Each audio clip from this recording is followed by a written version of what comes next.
Hello everyone, this is Braden Nave. Welcome to the Youth Room, a podcast by UPCI Youth Ministries. This podcast will focus on topics relevant to youth and young adults. Don't forget to subscribe and join us on the third Tuesday of each month.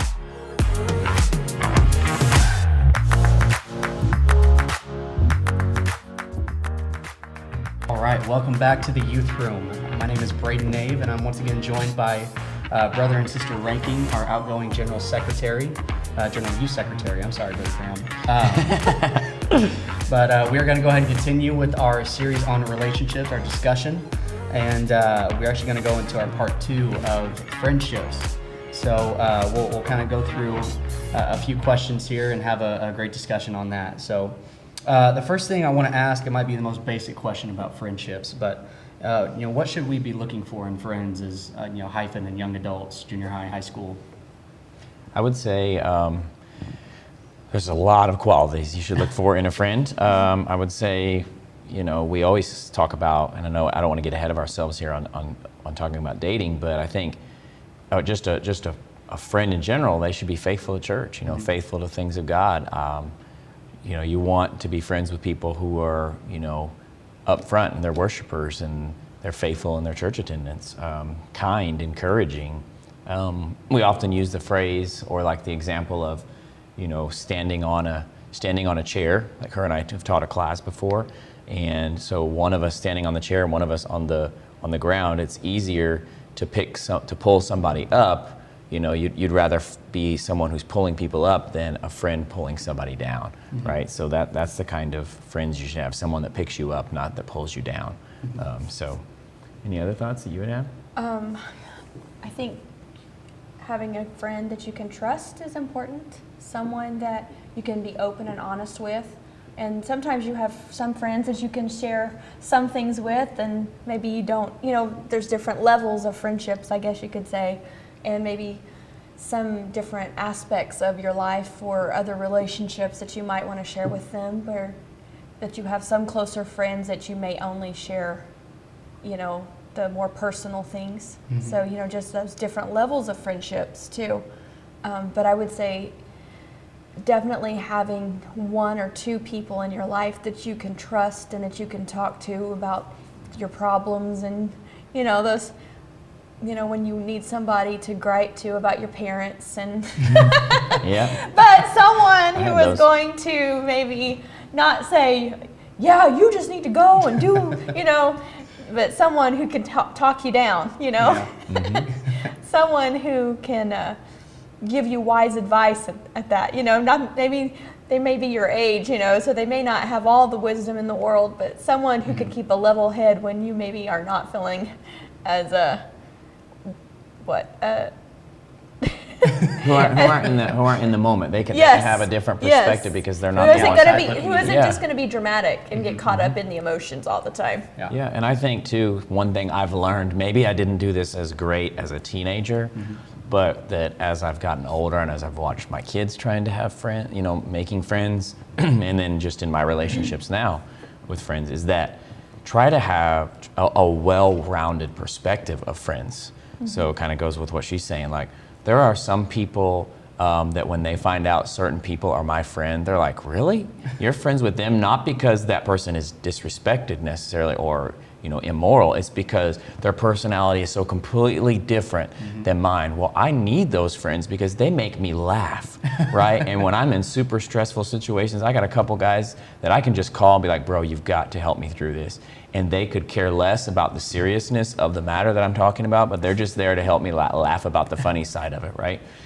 In this stage of life. And so also, like, while usually friends gravitate together when you have similar hobbies, but I think it's good to try to have friends that have completely different interests than you too, because it helps you to be a more well-rounded person.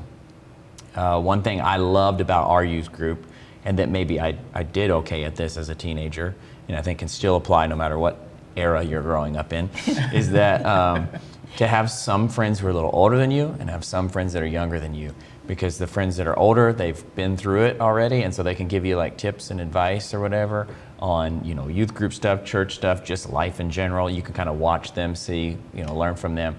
And then the ones that are younger than you, like in your youth group, that's where you get to like okay, this is our tradition in our youth retreat. This is what we do, or this is something at Christmas time. We always do this Christmas musical, and so you're trying to help pass down traditions, and you're building up those that are younger than you. So that's good advice, I would think, to do for friendships.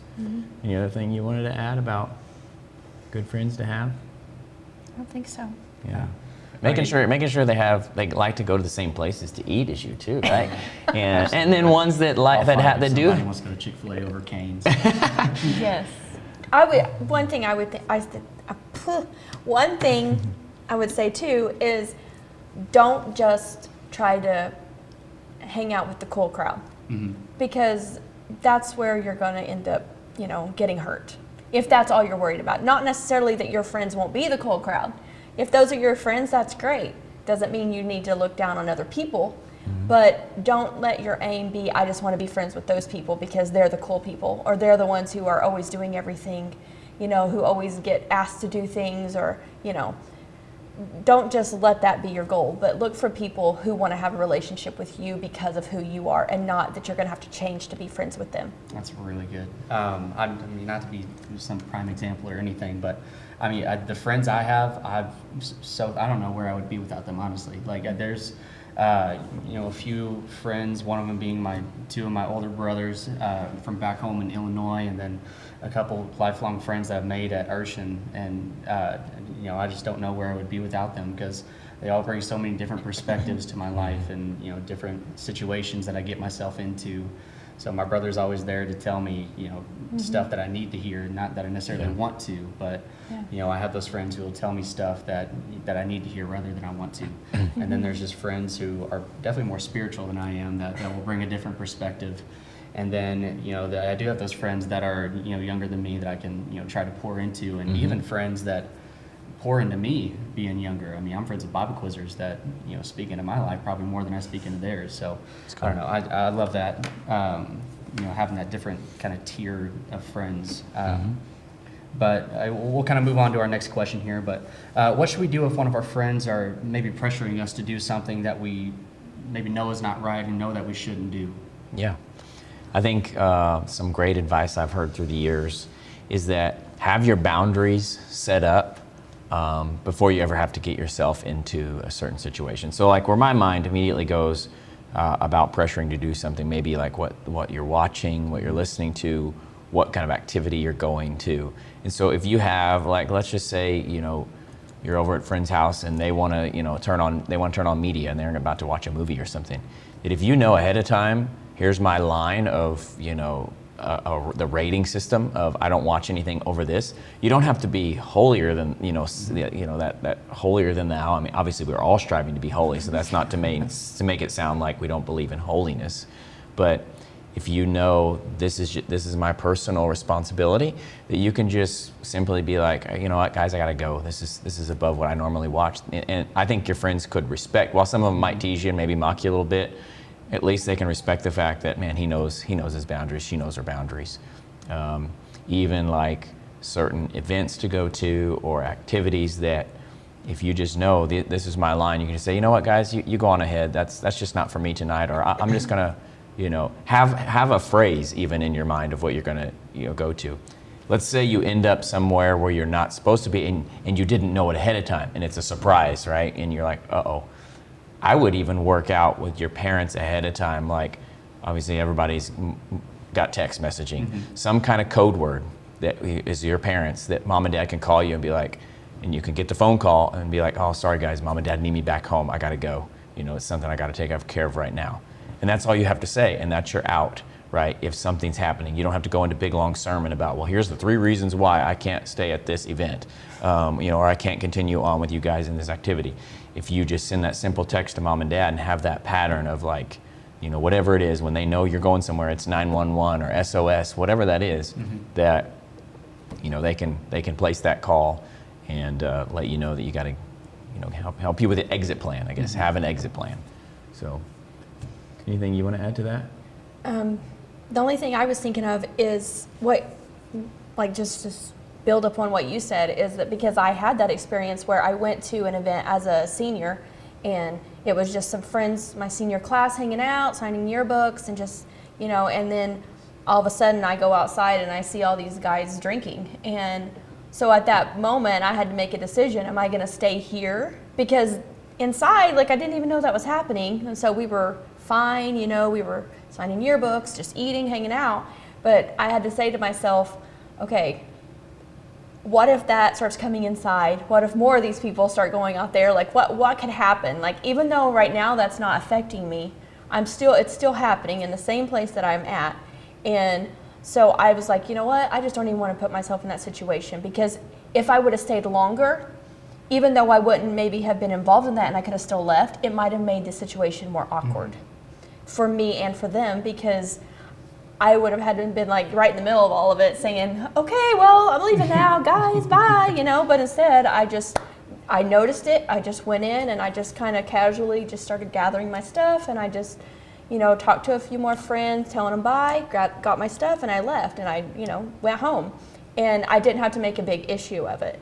And so I had established that ahead of time, you know, that I'm like, I'm not going to do that, you know.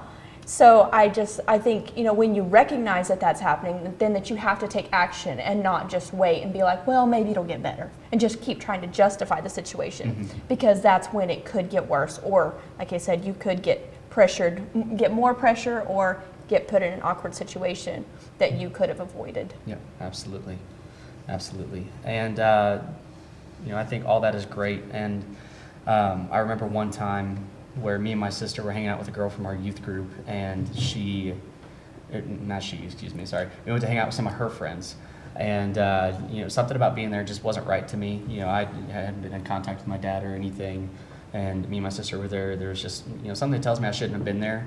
You know, these aren't the type of people that I usually hang out with. And out of nowhere, I just get a call from my dad. Like, I don't know, his sixth sense came up, and his like discernment to the max, or whatever it was. But he called us, told us that we need to get home, that wherever we were at, we shouldn't be there. So, I mean, I guess that kind of ties into our family discussion. But Yeah. I mean, just having that relationship with your parents and knowing the kind of friends that you should be around and you shouldn't be around is, you know, incredibly important, not only just as a person in general, but especially with our walk with God. So, but we'll go ahead and move on from there. And this is kind of an interesting one that I'm kind of curious to know y'all's answer about. But is it okay to be friends with someone of the opposite gender? So I would say yes. I think it probably looks different for whatever age bracket you find yourself in. So the listeners out there, those viewing this later, that, you know, it's going to look different when you're in junior high and possibly in your first couple years of senior high, because I think when guys and girls are hanging out, it's seen that, like, okay, we're youth group friends, we're Bible quizzing friends, we're district friends, you know, whatever. And it's not like, if I'm spending time with you, what category are we in? Are we talking? Are we dating? Are we whatever we call it these days, right? So I think there's all kinds of different definitions out there, right? But when you get into young adult, you know, I think you probably have to be a little more upfront with one another, and probably depends on, too, like how long you've known that person. If it's somebody that you've grown up in your church, in your district, you probably kind of get that relationship already, and kind of what stage you're at. When you're jumping right into, you know, maybe you've moved districts, maybe you're in a Bible college setting, or whatever, you're going to college somewhere and you're in a brand new youth group and you're getting to know people, they're probably going to have a circle of friends that's going to be, you know, mixed company, whatever. So I think just recognizing those levels, and that if you do find yourself getting closer to someone of the opposite sex, you're likely going to have that conversation that could maybe be awkward for some, to just say, hey, we're still cool, right? That we're, you know, this is, and I know nobody wants to be friend zoned, right? I think I know at least that much, right? But just like, you know, you kind of have to be honest and open, I think, about that. And so I have some great, you know, I had some great friends growing up that were, you know, of the opposite sex, because we were similar age, and then of course our parents were friends, and we attended the same church, and so we went to retreat together, we were at youth conventions together, you know, youth Congress trips. It just naturally happens. It just naturally happened. You almost were like, well, what's the big deal if, you know, we're friends with the opposite sex? Because you were like, well, you know, I don't even think I'd date them, you know, because they're just my friend, right? So, any other thoughts on that? Or?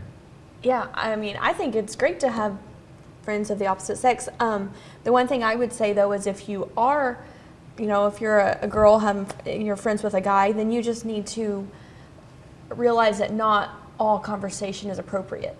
You just need to think about things that you're talking about with them.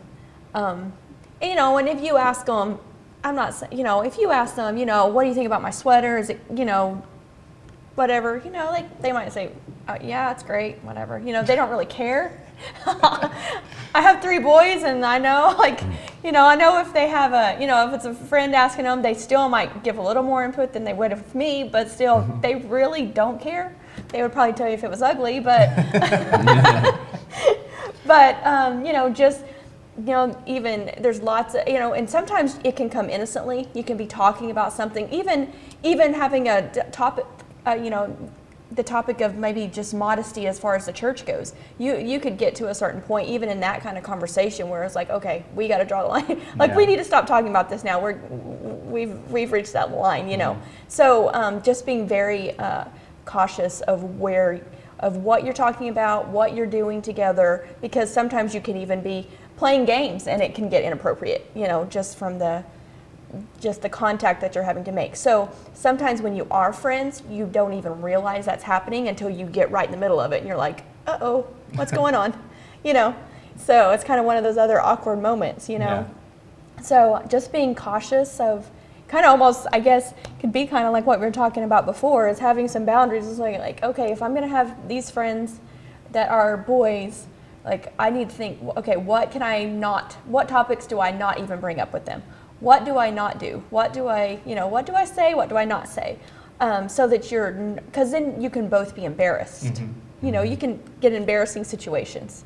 So that's what I would say would be the most important, just the reality of not everything is going to be okay. Yeah, and I think that goes both ways too. I mean, with Yeah. the guys, Oh, yeah. having friends that are girls too. Mm-hmm. I mean, I grew up in the Illinois district with, friends from, the time that I moved there in 2005. I mean, I would never think about dating them, but I mean, they've just always been there. They've just always been friends. But at the same time, there's certain things that I'll talk about with my guy friends that I won't talk about in front of them. Absolutely. Not necessarily because it's, we're, talking wrong or, sinning or doing anything. There's just certain things I'm not going to talk about in front of them out of respect for them, and it's just True. awkward. I would also say, just as a warning, that, for guys too, with guys or girls, but for guys talking about that there are some things that guys do, bodily functions and all those kinds of things that they should be, really, I'm serious. Sure. Because if a guy is doing that and he's just with friends, and there's other things too, like just different things that guys do. If they're with other guys, they don't even think about it, but they need to think about it when they're with girls. Sure. And another aspect of that is, at some point, you're going to want to date a girl. And if a girl sees you're friends with this girl and they become friends, they're going to ask them questions about you. Mm-hmm. And they're going to tell them, listen, it could come back, and it could be a bad deal for you because your friend might turn on you. Be on your best behavior. It's true. Be Christian. I'm just being honest. Yes, I know, because it can happen. No, that's you need good. to think about it. Absolutely. So guys don't think sometimes. We don't. Honestly, we don't. That's true. That's true. Yeah, we really don't think at all. Girls overthink, guys don't think enough. Yeah. Sometimes. There's no happy medium.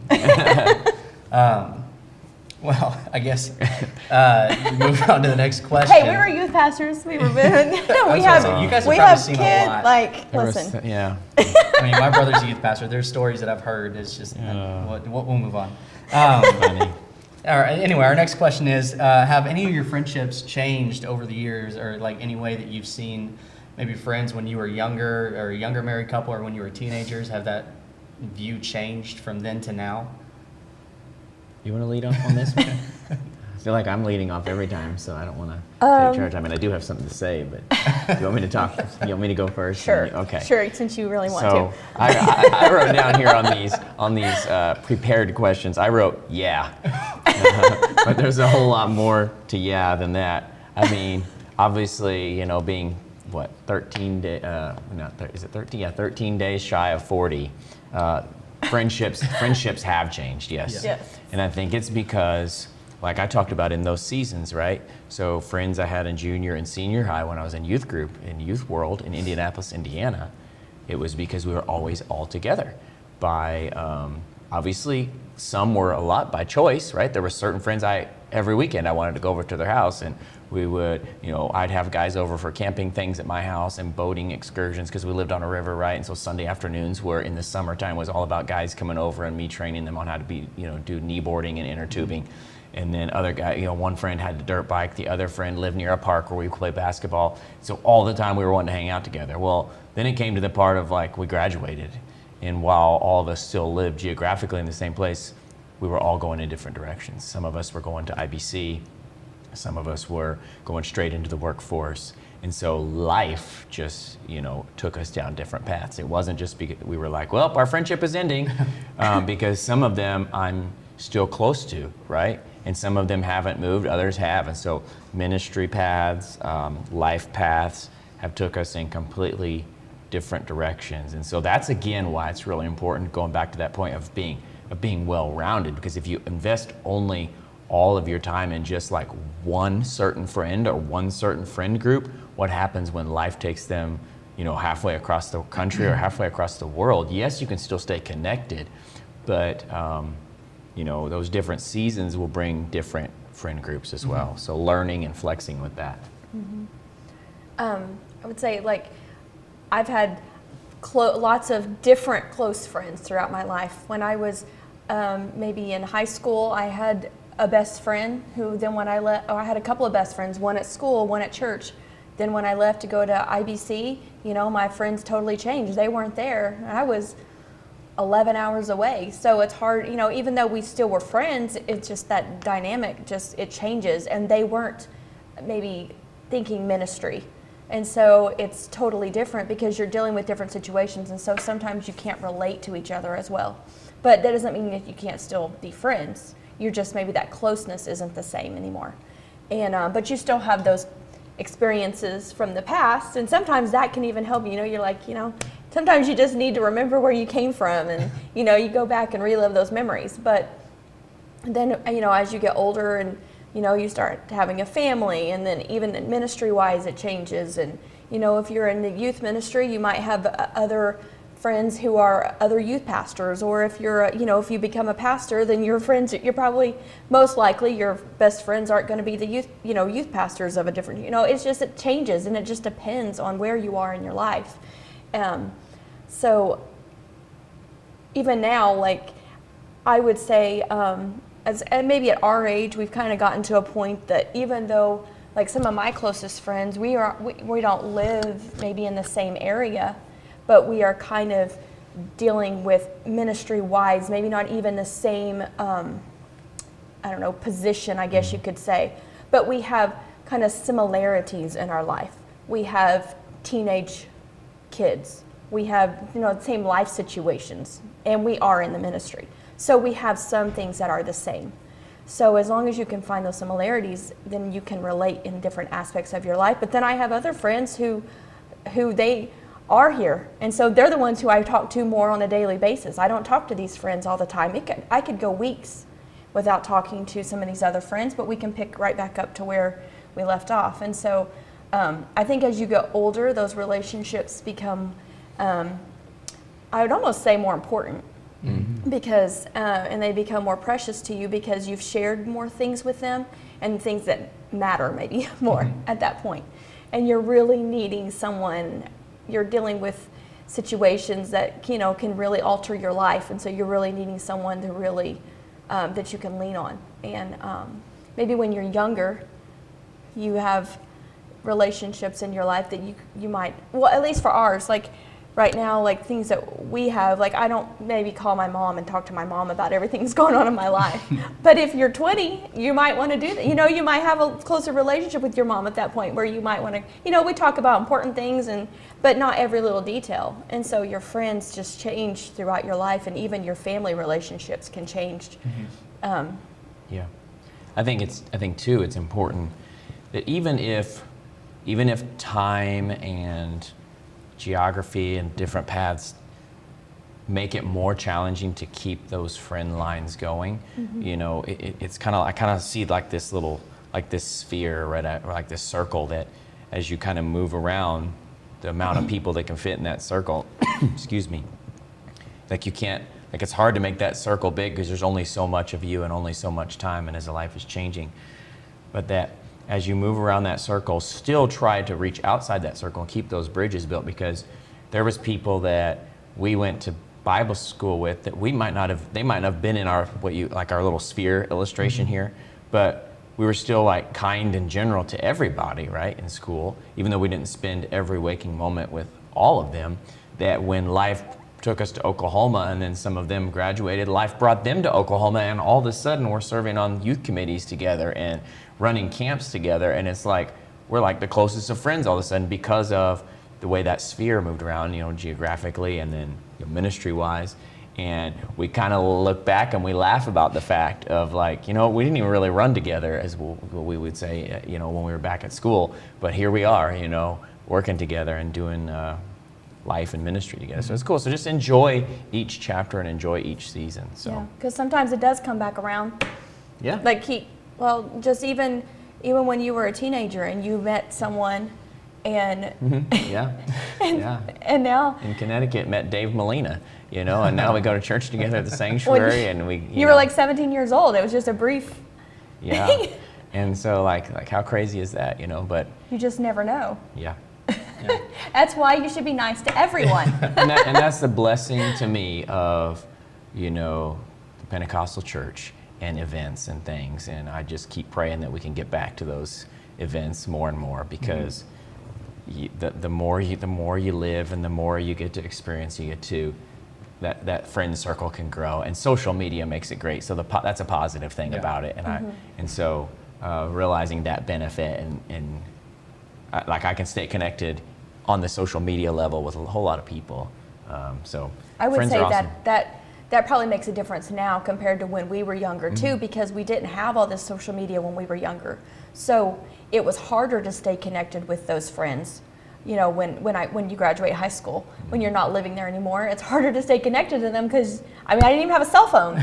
And I'm at school and I'm hours away. Yeah. So it's harder to stay connected. Whereas now, you have Facebook, you have Instagram, you have all these different things, and you can FaceTime. Like, I can't even imagine if that would have happened when I was at Bible college. So now it probably is easier to keep some of those friendships closer than it was for us. But I think it's still, when you're not experiencing the same things, it will impact that relationship. Yeah. I think the main focus, at least from what I'm getting, is some friends are meant for a lifetime, and some friends are just meant for seasons. However long those seasons may be. There's friends that I had when I was a young kid that they definitely have taken a different path of life than I have now. I'm Bible college. I've made lifelong friends here that I hope stick around for the long run. But if life takes us different places, and we kind of lose touch. They were meant for that season. They were meant to get me through now. But I love what everything that you guys have said. But we'll kind of transition away from friendships and into kind of the big one here, the meat and potatoes of relationships, and that is dating. But before we do that, is there any last remarks or last comments about friendships? Any last words of advice? I would say they take work, right? Friendship is a two-way street. There's friends that I talk to all the time, and if I've noticed that my friend Darren is the one calling me the last 2 or 3 times, I'm like, all right, it's my turn to call him, because he's been the one reaching out all the time. And so they take effort on both sides. And so I've got some friends who we go for lunch and we take turns, paying for the meal too. And we're always like, oh man, and I'm like, no, you got it last time. And so, just being kind and working at it, it takes effort.